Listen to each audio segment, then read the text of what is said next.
Arutani says that we will asema kwa sauti. JSS autonomy now. Sababu hoya kuna mtoto hapa.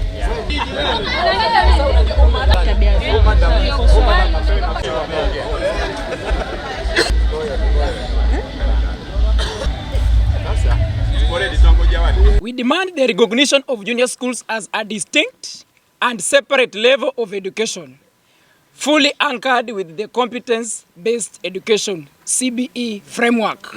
Number 2, rejection of comprehensive schools.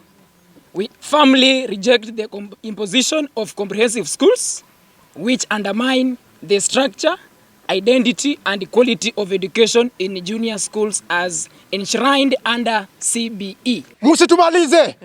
Sisi tuko na tajriba, tuko na experience, tuko na masomo ambayo tukiwezeshwa tunaweza kudeliver 100, 250%. Lakini kwa hali ambayo inaendelea sasa hii tumesema JSS autonomy now. Wakwende kabisa. JSS ibaki peke yake. Administrative wise ibaki kando. Walimu wa JSS wapatiwe administration tofauti. Tumechoka kudhulumiwa. System ni 2633.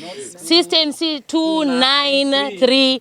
Kwa sababu kama CBE inasema we have 2 years in pre-primary, we have 6 years in primary, we have 3 years in junior school, and we have 3 years in senior school. Why is it that senior school iko well defined? Why is it that primary iko well defined? Lakini fate ya junior school haiko. Fate ya junior school inayumba sana. These teachers you see here, we'll call upon them to demonstrate from Monday to Friday until we get what we deserve. The junior schools deserve autonomy.